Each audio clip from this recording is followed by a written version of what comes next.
संगीत रागी जी बताइए, आपने डरा के रखा हुआ है मुसलमानों को, इसलिए मुस्लिम बहुल इलाके पैदा हुए हैं और वो कह रहे हैं कि पत्थर पड़ रहे हैं। ठीक है, अगर आएंगे तो पत्थर पड़ेंगे, क्योंकि शुरुआत तो आपने की है 92-93 में। हाँ, देखिए दूसरी बात, देखिए जो दंगे 92 से पहले होते थे या 1947 से भी पहले जो दंगे होते थे वो मुस्लिम बहुल इलाके में ही 1974 का हवाला दिया है आपको। और एक मिनट मैं अपनी बात कह लेता हूं, मैंने बीच में नहीं टोका था, आप गलत भी बोल रहे थे फिर भी मैं चुप रहा था। नहीं, मैंने 1974 वाजपेयी जी और मिसेस गांधी का हवाला दिया है आपको। नहीं, मैं अपनी बात कह लूं उसके बाद बोलेगा। मैं 92 भाई आरएसएस के चीफ जहां कहीं जाते थे विद इन 1 वीक वहां राइट क्यों होते थे? आप सुनिए तो सही, मैंने तो आपसे कहा कि पूरी दुनिया में मान लेते हैं राष्ट्रीय स्वयंसेवक संघ कॉम्युनल संगठन है, उसके कारण दंगे हो जाते हैं, लेकिन लंदन में दंगे क्यों होते हैं, पेरिस सबर्ब में दंगे क्यों होते हैं, मुसलमान ही क्यों ब्लास्ट करता है, सिडनी में भी वही ब्लास्ट करता है, पोलैंड में भी वही ब्लास्ट करता है, स्पेन में भी वही ब्लास्ट करता है। देखिए घेटोआइजेशन मुस्लिम समाज की मानसिकता है। दीपक जी इसके कारण मैं बताता हूं, किसी मुस्लिम, चूंकि इस्लामिक एक्सट्रीमिज्म पूरी दुनिया में फैला हुआ है तो हर व्यक्ति एक सामने बैठे हुए मुस्लिम से डर में रहता है। किसी मुसलमान के चेहरे पर तो लिखा हुआ तो है नहीं कि वो आतंकवादी है, किसी मुसलमान के चेहरे पर तो ये लिखा हुआ नहीं है कि वो बम फोड़ देगा कल, लेकिन आदमी डरता है उससे कारण। और नतीजा है कि उनकी आप जब सुबह सुबह कहते हैं कि मेरे पैगंबर के अलावा कोई पूजा के लायक नहीं है, वो पूजा के लायक ही नहीं है, इसका मतलब न राम पूजा के लायक है, न कृष्ण पूजा के लायक है, न शिव पूजा के लायक है, न जैनों के तीर्थंकर पूजा के लायक है। आप तो वही तो दूसरे धर्मों के प्रति घृणा पैदा कर रहे हैं। और जैसे ही आप ये घृणा की मानसिकता करते हैं, आपके कि मेरे पैगंबर के बगैर क्या कारण है कि सबसे ज्यादा असहिष्णुता, बिल्कुल आपके पास सबसे ज्यादा असहिष्णुता आप ही में क्यों है? अच्छी बहस करेंगे, सबको मौका मिलेगा। कंक्लूड करिए संगीत जी, बहुत लंबा बोल देते हैं। नहीं, देखिए गलत बता रहे हैं, ये बिल्कुल गलत बता रहे हैं। इसका मतलब आप कैसे कह सकते हैं कि मुसलमान आतंकवादी है? आप कैसे कह सकते हैं मुसलमान उग्रवादी है? जिन्होंने इतने बड़े बड़े कांड किए जो देश के अंदर जो पकड़े गए, क्या वो सभी मुसलमान थे?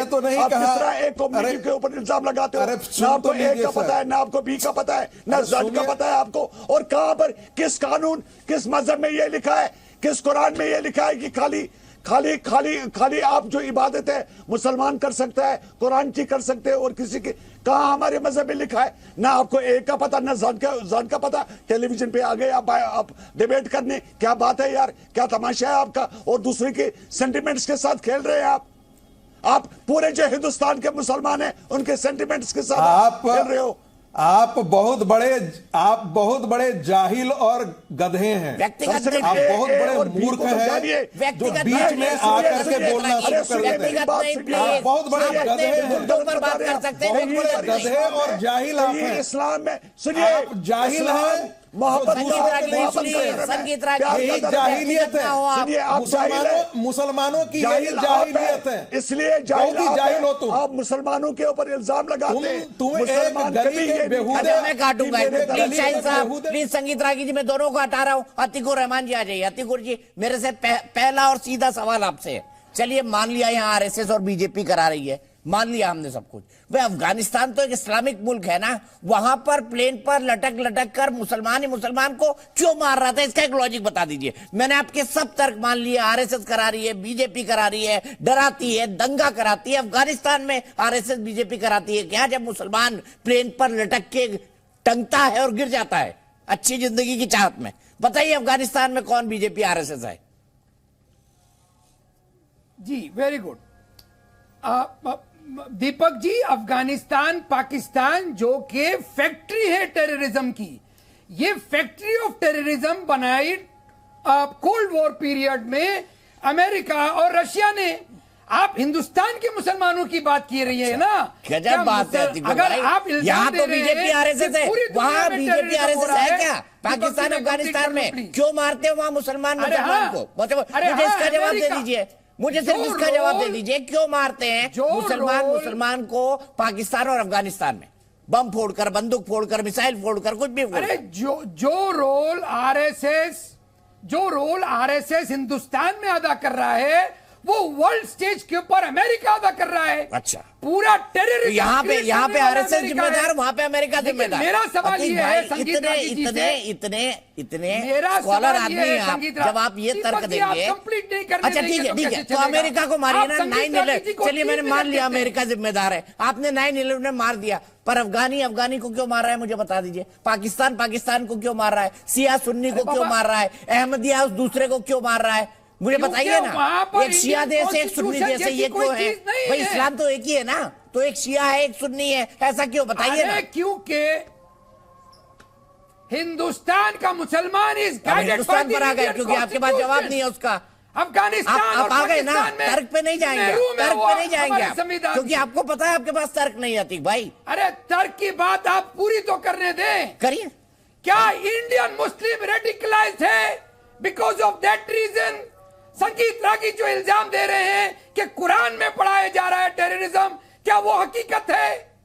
आप पूछिए इनसे ना, अच्छा, कौन सी नहीं, लाइन ये में बात तो मैंने terrorism? कही ही नहीं भाई। अतीक भाई, मैंने तो कैसे संगीत इन्होंने रागी जी generalize किया? को जो शब्द एक दूसरे के लिए शाहीन जी और ये कह रहे थे, मैंने उनको हटा दिया। मुझे तो आप इस बात का जवाब दीजिए कि अफगानिस्तान में, अब तो अमेरिका चला गया ना, अब तो अफगानी रह रहे हैं वहां पे। अमेरिका चला गया, आया, बम बरसाए, लड़ाई झगड़ा करवाया, चला गया। तो वहां मुसलमान को क्यों मार रहा है भाई?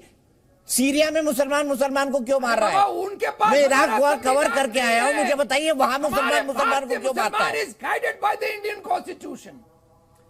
Indian Muslims are guided by the and swear by the Indian Constitution. अरे गजब, अब आ That's गया the संविधान। difference. वो फर्क है। अब नहीं बोल रहे हैं अब नहीं बोल रहे हैं। अब आप संविधान को आगे ले आए। अरे अगर उनके पास संविधान नहीं है तो इसका कसूरवार मैं हूं क्या?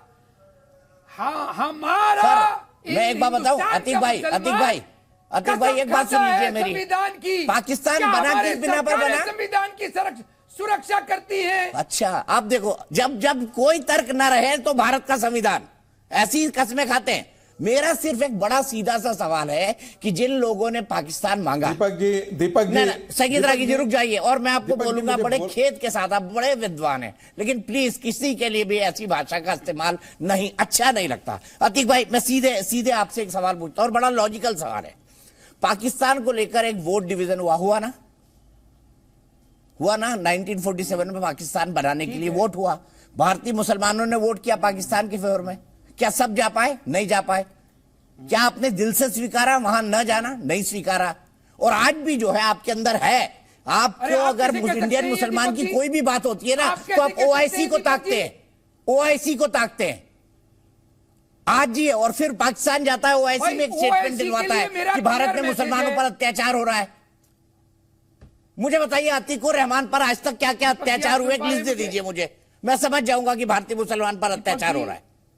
डिस्कनेक्ट हुआ क्या दीपक जी? अरे अच्छा, कोई बात नहीं, फोन कनेक्ट करा दीजिए, मैं ठीक सीधे वाजपेयी जी के पास चलता हूँ। वाजपेयी जी, जो तर्क दिया जा रहा है सुनियोजित साजिश है। अगर साजिश है तो सरकार पकड़ क्यों नहीं पाई? और अगर केंद्र और ओवैसी जिम्मेदार है तो नीतीश कुमार उन पर कार्रवाई क्यों नहीं करते? क्या आपको उनके इस तर्क में दम लगता है कि सुनियोजित साजिश है? फिर तेजस्वी जी की बात का जवाब मैं इनसे लूंगा, क्या बोलते हैं हमारे चित्तरंजन गगन साहब से, सीनियर नेता है।